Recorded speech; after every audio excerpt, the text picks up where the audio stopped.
Yeah, Coach, thank you so much for your time. I want to, stick to talking about the transition as much as I can, but obviously, win over Wheeling in week one, and I think the big takeaway, not a huge surprise, but you've got a quarterback. Yeah, I think there's some adversity things that we handled well as a team. We had a torrential downpour all of the third quarter, but it was good to see to make from a player and coaches standpoint halftime adjustments that we needed to make in order to come out with a W. Wheeling came out guns blazing to start the game, and I think the defense finally settled down offensively. We were stepping on the gas. I would like to see the offense continue stepping on that gas and doing some of those things, but overall, really happy with getting the first one of the year and really good building blocks that we can go off of in order to be successful going into week two and beyond this week. And this is a big year for Mercyhurst. You're moving from Division Two to Division One. You're joining NEC. I mean, you're playing schools you haven't played before. How's the transition kind of impacted the preparation for the season through fall camp? Yeah, we had our spring game on the 20th of April, and we came out fairly healthy. Finished the spring with 70, almost 80 guys, which is always a plus. Guys got the reps they needed, but the one thing I told them all is we all got to level up. How you go about your day in the summer, how you train, how you sleep, how you do all the little things that you stress every day as a coach, but even more now because of going into a higher level of competition.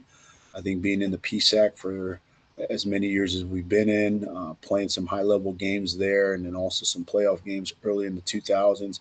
I think as a program, the PSAC has gotten us ready to play for the NEC in the NEC.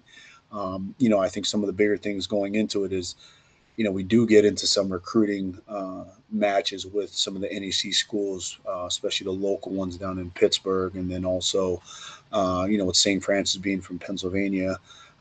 So we know the caliber of players they're recruiting, what we need to do from that end. But, I said the biggest transition is just making sure our guys are ready to play and have the proper depth in order to play at the Division One level. And being in Erie Division One now, Erie's got some players. There's one of them that mentioning Pittsburgh. A lot of folks might be familiar with James Conner, and he Yep. came from the area as well. So they're there. Now you're Division One. You're gonna have a shot with these players now. Yeah, I think just from the local players alone, it's more enticing. Even though we're in a probationary period for the first few years, just being able to travel and get on a plane and do some of those little things that matter to the kids now, I think is very attractive. The university has done a phenomenal job of getting all the marketing tools out and where we could be and all these different things. But it has really been an exciting time, and recruiting has been different. There's no doubt about it. We've been able to recruit different bodies, and I think that's the biggest takeaway is talking to the coaches this spring of what we need to do. Being able to train in the summer is even something that we always talk about doing at the Division two level, but now it's just coming to fruition. And being able to do it at the Division one level has helped tremendously. Even though it was a shorter summer for us going to year one, it definitely helped going into our first game and the guys being able to gel and get to know each other and all those different things because once they get to know each other on that aspect, the trust factor and all those things come into play, and it showed up on Saturday. Sorry, last Thursday against Mhm. Wheeling. Yeah, and from an outside perspective, moving up a division has got to be complicated. It's difficult. What's been the biggest challenge for you and your coaching staff making that move? I think year one going into it, there hasn't been any changes to scholarship allotment or anything like that. So the biggest challenge always is trying to get more players, and with some of the different things. So as a coaching staff, we've done a phenomenal job of always holding some scholarships late in the year, and it helped even more because we were able to have an official visit in May where we've never done that in the past. We've already had our class set, but it gave us the ability with the Division I move to have that official visit weekend in mid-May and be able to bring some kids on, some of those different things with transfer portal rules and all the different things that come along with it. I'm still one of those head coaches who believe in the development of kids. So, when you have right now, we took pictures a couple weekends ago. We had 54 guys in a certain color. That's fourth year seniors, fifth years, and then also grad students. So, you talk about a chunk of guys that played a lot of football, a lot of experience, and some of those things. A lot of those guys are developmental guys that have been through the program for the last few years with us. So it's really good to see from that end still. And just another thing with that move, you've been responsible for a lot of things at Mercyhurst, obviously. One of the ones in the past we've seen, you were taking charge of social media. It's funny because I think people expect there to be like its own department, but this is something coaches get involved with. How can you use that for the better to help recruit? Just get your name out there.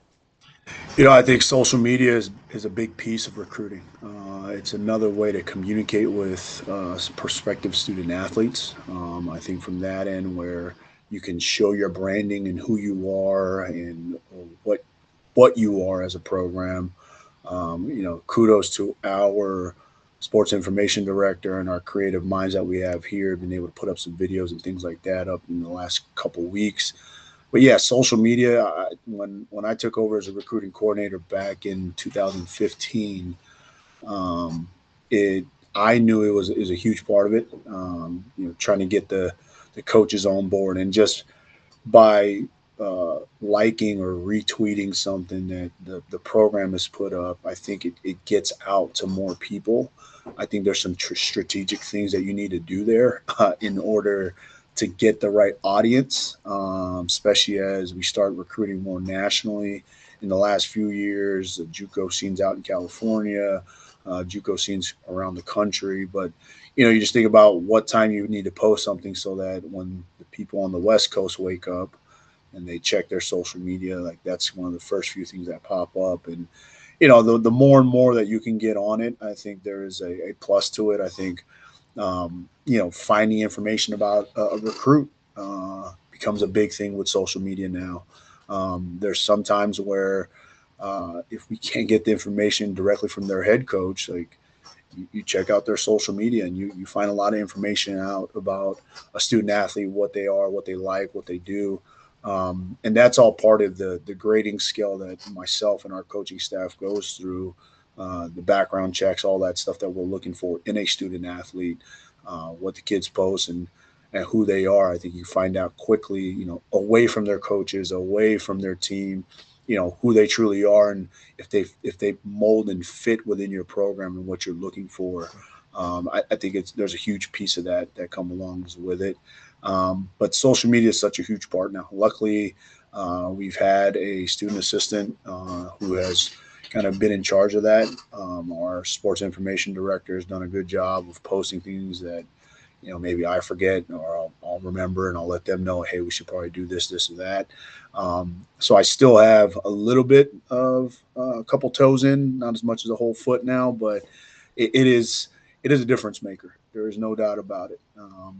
There's so much out there now that you can find out about recruits. You can find out about what program they come from and kind of who their friends are and all those things. So social media can be a positive and a negative.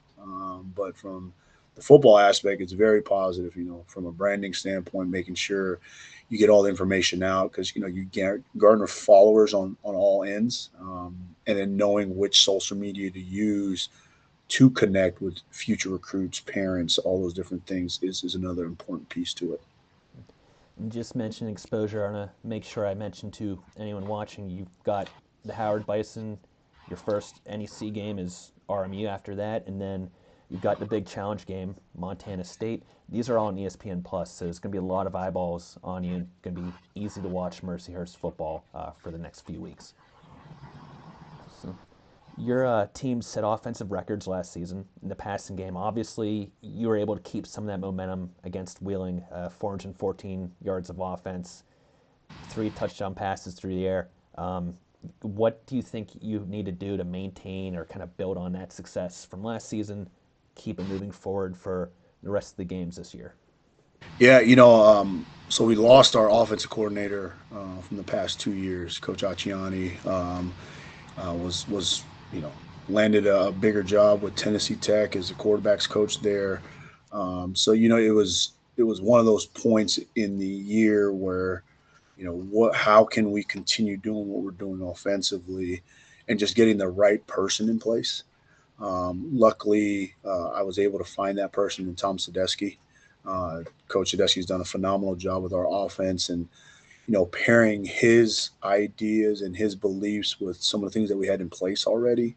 Luckily, there was a connection with Coach Acciani and Coach Sadesky as far as where they've worked and kind of some of the different backgrounds offensively. So that helped from that end. But Coach Sadesky's done a phenomenal job since he's been here in February of making the offense his own, but also trying to keep some of the verbiage the same, so that the players didn't have to learn another offense in 4 years. Kudos to our offensive staff of doing a really good job this offseason to make it similar to what we are and who we were in the past 2 years. And anytime you have a quarterback with some moxie, with Adam Urena, you might look at him and say, oh, he doesn't have a stature of a Division I quarterback, but he is as smart as they come. Makes all the right decisions, can sling the ball, and he has control of the offense. And that's a big piece of it. Is when we look at quarterbacks and who can run the offense without a coach in place. Adam's done a phenomenal job with that. And he's done a really good job as a captain trying to keep the offense and the rest of the team together and being very brotherhood when it comes to what we want to accomplish and being a really good leader on that end. But, offensively, when you have a coordinator that understands the game really well, offensive staff that has done a phenomenal job of continuing to build off the things that we've done in the past, and you have good quarterback play. That I think that's a key to a lot of success. It helps so much when you have an offensive line that's been together. There's guys on that offensive line that's been together for 2, 3, 4, 5 years, based on how long they've been at Mercyhurst and things like that. So the communication between those guys up front, and then when you have skill players like the skill players we have, and we can keep them healthy, it's a deadly combination when it comes to having a really good offense moving forward. And on the other side of the ball, you've been known for having some strong defensive units in the past, um, but you're moving up. You're going from D2 to D1. What do you have to change? Do you have to change anything to keep competitive at this level? Yeah, I was lucky enough to hire a defense backs coach who worked for me prior to his stint with Old Dominion University and Eli Altizer. Coach Altizer was here as a GA and then moved into a full-time role before heading back to his alma mater. We lost our defense coordinator, Bryce Dempsey, to the University of Notre Dame this past year as well. So, there's been some movement around when it comes to both sides of the ball. But, I think the biggest thing, I've taken a bigger role within the defense going into this year, and the consistency that we have in the back end and then the front end with our D-line coach, Callie Burke, has been a really positive thing. So, there hasn't been too many changes from what we're trying to get done from a defense as far as play calling and things like that have changed a little bit. But, I think the biggest thing defensively is just playing consistently at a high level, and then tackling well, forcing turnovers. We talk to our defense, it's all about the rush and cover working together. So, preaching all those little things day in and day out, even though they can get repetitive and redundant, I think staying consistent on that level and the expectations of what the players need to hear from week in and week out is going to be the big key to our success going into this year defensively. Yeah, and sometimes with defense, playing at home can be an advantage, getting some noise, but You don't have that advantage this year. Your team has to be road warriors pretty much this year. I think it's what, 4 home games. Yep. So, how do you coach a team to play on the road every week and turn that to your advantage? It's funny when we made the transition back in early April, and we made the announcement, and schedules finally came out, and the players saw that we had only 8 games on the schedule with one home game at the very last home game of the year. It was concerning, like how many of these guys want to play their last years of football where we're on the road for 7 games, but luckily the administration did a really good job, and our AD, Joe Spano, and our associate AD, Andy Simon Wambach, with garnering some other games and putting ourselves in some good positions there, to be able to get 4 home games. It's like anything else, it's a business trip, and we got to really take the mentality there. It's harder because you're not traveling the whole team. And this is probably one of the bigger teams we've had in my years here at Mercyhurst.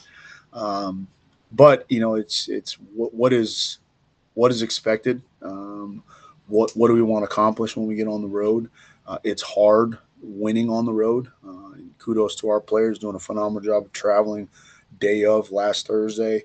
But as we get ready for this move, the trips, it really is a business trip. We are going there to do our job and play our game.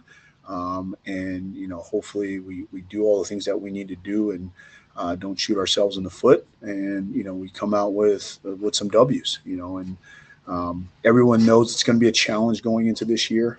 I knew that when we made this transitional move, and we're looking at the early schedule and some of the places we have to travel to, but it comes with the territory. If you want to make this move, you got to play the best in order to be the best. And it really will give us as coaching staff and player evaluations kind of where we need to be. I think the coaches did a really good job of creating the competitive depth going into this year and getting some guys to, whether it's JUCO scene, transfer portal, or even some incoming freshmen, of creating that depth and making sure that we have the proper players in place from a health and safety standpoint. It'd be great as we move forward here to, you know, be able to work with a little bit more scholars at the NEC level and things like that. But that comes with time, and that time comes here soon. So next 3 weeks, first 4 weeks we're on the road. We go from day trip, 2 day trips with Wheeling and Robert Morris, and then 2 overnights with Howard, and getting on a plane for the first time as a program out west, sorry, to Montana State. Each game we just got to focus on that. The process at hand and what we want to get accomplished. It's not so much about who we're playing or where we're going. It's about how we play and what we do as a team and as a program. But they're all business trips. You got to pack your bags, get ready to go. Have that mentality and mindset.